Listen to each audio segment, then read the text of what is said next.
Terima kasih Anda masih bersama kami pemirsa dan masih setia juga bersama kami di sini ada Wakil Menteri Hukum ada Prof Edi. Prof, tadi di akhir segmen kami menanyakan bagaimana kemudian Anda bisa meyakinkan kepada masyarakat Indonesia bahwa KUHP ini tidak melindungi mereka yang bersalah karena ada beberapa pasal kontroversial kalau kami bisa sebutkan untuk Anda kami bacakan terutama di pasal 5 ada soal poin penangkapan di tahap penyelidikan yang tadinya begitu ya di KUHP lama tak diperbolehkan adanya penahanan di sana. Tapi di aturan ini justru ada peluang karena tahap penyelidikan seharusnya hanya untuk mencari ada tindak pidana atau tidak, tapi penangkapan di sana diperbolehkan. Termasuk juga pasal 7 dan juga pasal 8 soal semua penyidik di bawah Polri ini kemudian bisa punya pengendalian seluruh penyelidikan itu kendalinya cukup penuh, termasuk dari lembaga lain. Kekuasaan terlalu terpusat pada satu institusi yang justru belum tentu juga kalau kita lihat siap bahkan juga bisa objektif di mata publik dianggapnya seperti itu, Prof. Begini, KUHP yang baru sama sekali tidak dimaksudkan untuk memperluas atau memperbesar kewenangan polisi atau jaksa. Sama sekali tidak. Tapi KUHP yang baru ini mencoba mendudukkan aparat penegak hukum itu secara proporsional dan profesional. Oleh karena itu di dalam pasal 2 Kitab Undang-Undang Hukum Acara Pidana dikatakan bahwa hukum acara ini dilaksanakan dengan sistem peradilan pidana terpadu atas dasar prinsip atau asas diferensiasi fungsional yang menitik beratkan penyidikan pada polisi, penuntutan pada jaksa, hakim untuk mengadili, dan advokat untuk membela dan memberi bantuan hukum dalam rangka mendudukan perkara pidana secara profesional dan proporsional serta pembimbing kemasyarakatan yang bertugas untuk membina terpidana dan narapidana. Mengapa pasal ini harus ada? Pembentuk undang-undang hendak memberitahu bahwa dalam integrated criminalization system mereka ini mempunyai kedudukan yang seimbang. Tidak ada satu yang subordinat terhadap yang lain. Yang terjadi adalah koordinasi horizontal, bukan koordinasi vertikal. Polri sebagai penyidik utama bukan berarti penyidik tunggal, karena ada penyidik pegawai negeri sipil dan penyidik tertentu. Istilah Polri sebagai penyidik utama itu bukan bahasanya pemerintah atau DPR, itu bahasanya putusan Mahkamah Konstitusi tahun 2023 ketika Undang-Undang P2SK diuji di Mahkamah Konstitusi. Disitulah dalam pertimbangan Mahkamah Konstitusi yang bersifat ratio residendi, berarti pertimbangan itu bersifat mengikat, dia katakan di situ Polri adalah penyidik utama. Konsekuensi dari penyidik utama, dia melaksanakan fungsi koordinasi dan pengawasan terhadap penyidik pegawai negeri sipil dan penyidik tertentu. Anda mau bilang ini hanya mengakomodir MK begitu? Tetapi yang harus dipahami bahwa koordinator dan pengawasan penyidikan terhadap pegawai negeri sipil dan penyidik tertentu itu tidak pada penyidik kejaksaan, penyidik KPK dan penyidik TNI, itu semua dikecualikan. Karena penyidik kejaksaan, penyidik KPK dan penyidik TNI itu bukan penyidik tertentu. Kejaksaan tidak pernah menyebutkan dalam undang-undangnya bahwa jaksa itu adalah penyidik tertentu, tidak. Penyidik kejaksaan, demikian juga KPK dan TNI. Jadi itu sudah dikecualikan.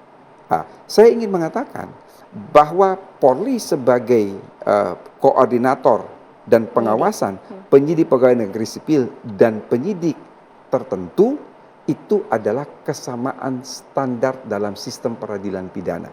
Karena yang terjadi selama ini ada yang bisa dikoordinasi dan diawasi dan ada yang tidak. Sehingga tidak ada standar yang jelas. Yang berikut yang ingin saya katakan, Polri sebagai koordinator pengawasan terhadap penyidik pegawai negeri sipil ini bukan hal kemarin sore. Ini sudah ada sejak tahun 1981 dalam KUHP yang lama. Dalam pasal 5 pasal 6. Itu yang ingin saya tegaskan lebih dulu. Yang kedua, soal pertanyaan, di dalam KUHP yang lama tidak ada bab tentang penyelidikan. Yang ada adalah penyidikan.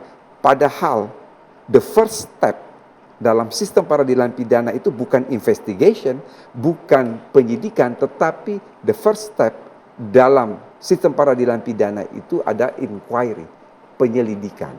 Pada saat penyelidikan, meskipun waktu itu atau saat itu hanya untuk menentukan ada tidaknya suatu tindak pidana, tetapi tidak menutup kemungkinan bahwa pada tahap penyelidikan itu ya ada hal-hal yang kemudian bisa menimbulkan bahaya atau ada kemungkinan seseorang melarikan diri dan lain sebagainya. Oleh karena itu bahasa di dalam KUHP itu berbunyi begini, penyelidik atas perintah penyidik. Karena apa? Memang bukan kewenangan dan otoritas penyelidik untuk melakukan upaya paksa. Otoritas itu ada pada penyidik. Makanya bahasanya adalah penyelidik atas perintah penyidik. Tapi kan penyidik itu subjektif, Prof. Bab di dalam Undang-Undang Polri ada satu kalimat yang berbunyi situasi berdasarkan penilaian penyidik. Situasi berdasarkan penilaian penyidik. Saya ingin katakan kepada Anda, situasi berdasarkan penilaian penyidik sudah 3 kali diuji di Mahkamah Konstitusi dan Mahkamah Konstitusi menolak. Artinya kalimat itu konstitusional, itu yang namanya diskresi. Sebab kita tidak pernah tahu apa yang terjadi di lapangan. Kalau ada terjadi di lapangan, menimbulkan situasi, ada menimbulkan keadaan bahaya. Kalau tidak ada yang saya katakan tadi, situasi berdasarkan penilaian penyidik, nanti begitu terjadi kerusuhan, polisi disalahkan, dibilang lambat. Jadi kita mencoba untuk meletakkan segala sesuatu itu secara proporsional. Demikian pula tadi yang disinggung oleh Mbak Maria dalam konteks KUHP yang baru ini dia balancing antara perlindungan terhadap HAM dan di satu sisi adalah kewenangan aparat penegak hukum. Mengapa semua harus ditulis dengan detail? Mengapa kemudian dicantumkan? Harus, karena aparat penegak hukum itu haram hukumnya melakukan segala tindakan yang tidak tertulis. Mengapa?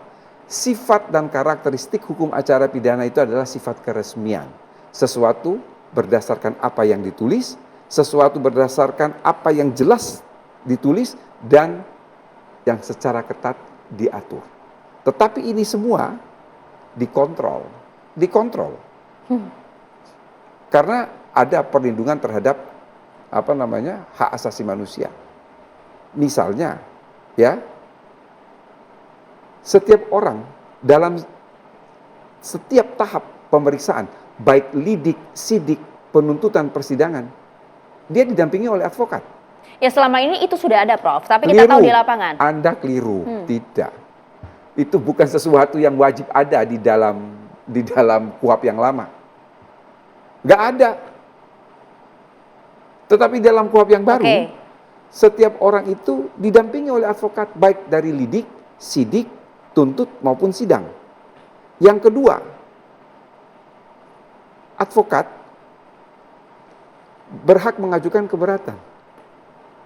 Yang ketiga, keberatan itu dilampirkan dalam berita acara pemeriksaan. Jadi itu kontrol yang pertama terhadap aparat penegak hukum. Oke? Yang kedua, ada hubungan koordinasi antara penyidik dan penuntut umum. Tadi yang saya katakan, koordinasi horizontal. Koordinasi horizontal ini untuk memastikan satu, tidak akan ada ego sektoral. Dua, tidak akan ada saling sandera. Dan yang ketiga ada kepastian hukum. Yang berikut, kontrol terhadap polisi. Sekarang kalau Mbak Maria melapor kepada polisi, tidak digubris, bisa di pra-peradilan. Ada pasal tentang itu, yang namanya undue delay. Dalam penanganan perkara pidana, polisi dan jaksa itu berjalan seiring. Karena mereka yang akan menentukan pada akhirnya perkara ini disidangkan atau tidak. Inilah jaksa sebagai pengendali perkara pidana dan Polri adalah penyidik utama. Ini artinya dilihat dari berbagai kacamata. Persis. Jadi saya selalu mengatakan Polri dan jaksa itu ibarat dua sisi dari satu mata uang. Tidak mungkin saling menegasikan. Polri itu penjaga pintu gerbang utama dalam sistem peradilan pidana. Begitu pintu itu dibuka, dia tidak akan bisa sampai ke pengadilan tanpa peran jaksa sebagai pengendali perkara. Sama halnya, jaksa sebagai pengendali perkara tidak akan bisa kalau pintu itu tidak dibuka oleh Polri. Oke, artinya jadi kita semua sekarang berpegang seiring dan sejalan. Yang berikut, teknologi akan mengawasi kerja penyidik. Wajib ada CCTV, kamera pengawas. Isi CCTV itu tidak hanya tanggal, bulan, tahun, kan lihat tuh orang diapain tuh, tapi juga dilengkapi dengan audio itu untuk melihat apakah apakah ada intimidasi ataukah tidak.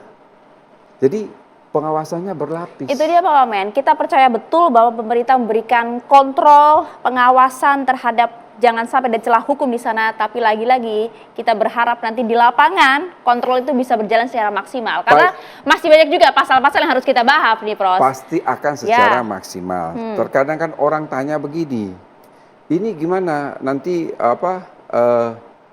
bisa sewenang-wenang, ya? Itu yang bertanya siapa dulu? Karena saya mau katakan begini ya, kalau Mbak Maria jadi advokatnya pelapor, pasti minta supaya polisi melakukan upaya paksa nih terhadap orang yang dia laporkan. Tapi kalau Mbak Maria jadi advokatnya terlapor nih, pasti minta untuk tidak dilakukan upaya paksa terhadap kliennya. Jadi sebetulnya ini hanya posisi saya. Tapi semua itu sudah diakomodasi dari kacamata, berbagai Wah. kacamata itu tadi. Oke, termasuk juga pasal yang menjadi kontroversi yaitu soal kohabitasi. Baik itu pasal ancaman zina maupun juga kumpul kebo, nikah siri. Jadi perdebatan publik mengapa saat ini kemudian urusan privasi justru diatur dalam undang-undang, Prof. Sesaat lagi kami bahas untuk Anda.